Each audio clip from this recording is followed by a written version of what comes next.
नमस्ते। बहुत दिन हो गया आप लोग को देखे।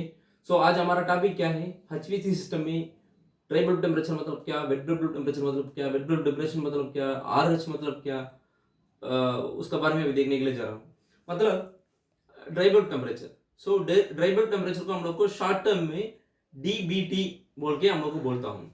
अभी आप देखो, एक नॉर्मल थर्मोमीटर, ऑर्डिनरी थर्मोमीटर ले लो, ठीक है। ऑर्डिनरी थर्मोमीटर से आपका घर में जो रूम का अंदर नहीं तो रूम का बाहर कोई भी आप टेम्परेचर मेजर करने से वही टेम्परेचर क्या है, ड्राई बल्ब टेम्परेचर।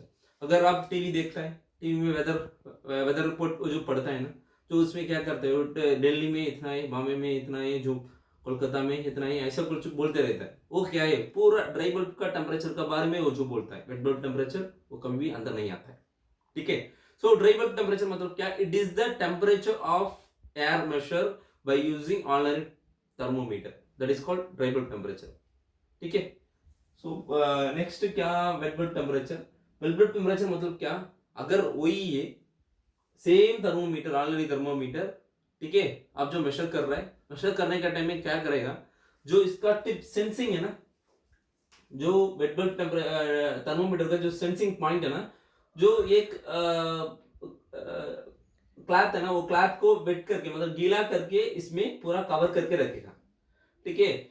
अगर कवर करके रखने से क्या हो जाता है, अभी आप मान लीजिए मेरा घर का अंदर पे जो रूम में 80% का एयर है, 80% का आर एच है, तो मान लीजिए, मतलब आर एच मतलब क्या, रिलेटिव ह्यूमिडिटी है। जो रिलेटिव ह्यूमिडिटी मतलब क्या है, actual moisture in air divided by maximum moisture air can hold. इसका बारे में अलग वीडियो में तो डाला है, वो आपको मालूम नहीं तो पहले वो देख लो, देखने से ये पता हो जाएगा क्या बोल के, ठीक है। अगर नहीं तो आपका आर एच का बारे में नहीं मालूम नहीं है तो आपको इधर में जो मैं बता देगा वो आपको समझ नहीं होगा, ठीक है। पहले वो देख लीजिए, मेरा वीडियो में अंदर तक देख लीजिए। अगर कुछ आपको डाउट है तो कमेंट बॉक्स में कमेंट कीजिए, ठीक है। अब मान लीजिए मेरा घर का अंदर आर एच 80% है, ठीक है। इसका मतलब क्या, अगर 20% का एयर में मॉइस्चर ऑब्जर्व करने के लिए उसका ताकत है, उसका कैपेसिटी है, ठीक है। अभी ये पूरा गीला बोल के मैं बोला, क्या करेगा, इसका जो मॉइस्चर को इधर आधा थोड़ा खींचेगा, ठीक है। अगर आधा मॉइस्चर इधर में रहेगा, वही मॉइस्चर इधर में सेंसिंग करके इधर वेट बल्ब टेम्परेचर में आपको दिखाई देगा, वही वेट बल्ब टेम्परेचर है, ठीक है। समझ गया ना? अगर मेरा घर पे 100% का आर एच है, 100% मतलब यार का कोई भी कैपेसिटी नहीं है इसका ऑब्जर्व करने के लिए। ये जो वेट क्लॉथ है ना, वो वेट क्लॉथ ऐसे वेटे रहेगा, मतलब गीला ही रहेगा, वो नहीं सूखेगा। फिर वो क्या है, वो टेम्परेचर, उसका टेम्परेचर तो अलग अलग होता है। मैं अभी केस स्टडी एक बता देगा, उसमें आपको पता हो जाएगा, ठीक है।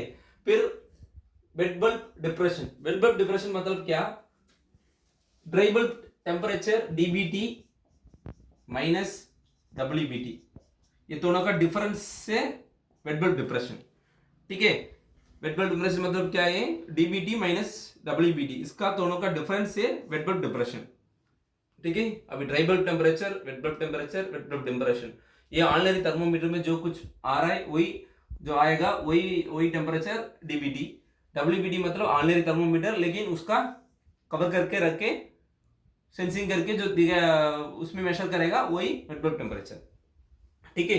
केस स्टडी वो क्या मैं बोलता हूं, ठीक है।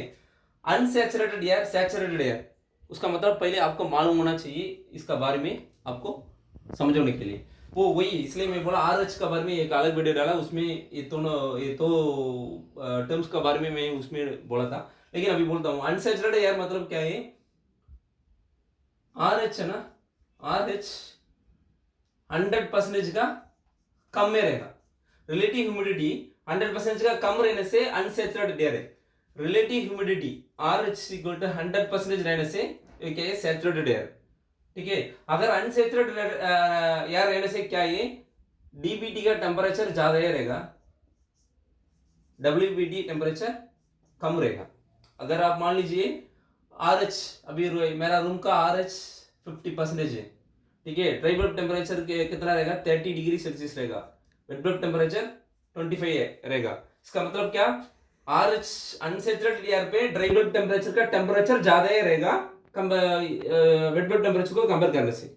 वो जो केस स्टडी 1 है वो बहुत इंटरव्यू में पूछेगा, गेट जाने से गेट में भी ये क्वेश्चन पूछेगा, सभी में पूछेगा, ठीक है। केस नंबर 2, केस नंबर 2 मतलब क्या है, saturated air RH equal to 100%। इसका मतलब क्या, wet bulb temperature is equal to dry bulb temperature, dry bulb temperature is equal to wet bulb temperature.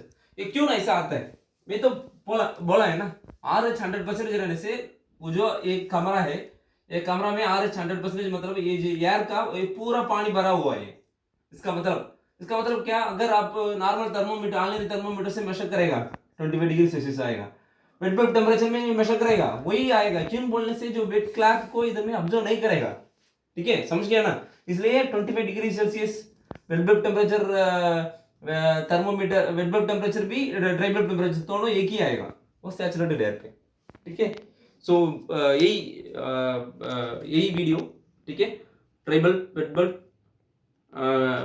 Bulb depression, ठीक है। और एक इंटरव्यू क्वेश्चन, आप मान लीजिए मेरा ऑफिस में हीट लोड वो 1000 BTU, आप मान लीजिए, मैं एग्जांपल के लिए मैं बोलता हूँ 1000 BTU है, मेरे पास एयर कूल्ड एयर सिस्टम है, मतलब एयर कूल्ड चिलर है, वाटर कूल्ड चिलर है, दोनों है, ठीक है। अभी आप आदमी लोग को पूछेगा, आप दिन में कौन सा में चालू करेगा, दिन में कौन सा में मतलब आपका हीट लोड को जो एयर कूल्ड आप रन पे रखेगा, नहीं तो वाटर कूल्ड रन पे रखेगा, पूछेगा। मतलब पावर कंज्यूम सब कुछ पैरामीटर को चेक करके कैसे करेगा बोल के पूछेगा। आप क्या बता देगा, दिन में क्या हम लोग को एयर कूल्ड करना है, रात में वाटर कूल्ड करना है, ऐसा बता देगा क्या? आप सोचो, वो गलती है। मतलब क्या है, अभी आप मान लीजिए एक एग्जाम्पल बोलता हूँ, एम्बिएंट टेम्परेचर 30 डिग्री सेल्सियस ज़्यादा है, एम्बिएंट टेम्परेचर 30 डिग्री सेल्सियस कम है, ऐसा रहने से 30 डिग्री सेल्सियस ज़्यादा रहने से क्या है, आप लोगों को क्या सिस्टम चालू करना, वाटर कूल्ड चिलर चालू करना। वो टेम्परेचर 30 डिग्री सेल्सियस कम में है एम्बिएंट टेम्परेचर, अब क्या करना, एयर कूल्ड चालू करना है। इसलिए कोई भी जगह पे दोनों सिस्टम रहने से दिन में वो लोग क्या करता है, वाटर कूल्ड सिस्टम, रात पे एयर कूल्ड सिस्टम से वो पूरा उसका HPC हीट लोड का वो पूरा सप्लाई करता है। ऐसा करने से आपका उसको क्या आएगा, पावर कंज्यूम थोड़ा कंजप्शन बहुत कम होगा, ठीक है। सो ये वीडियो आपको थोड़ा अच्छा लगने से लाइक करो, सब्सक्राइब करो, कमेंट बॉक्स में कमेंट करो। So thank you for watching my channel, thank you, bye bye.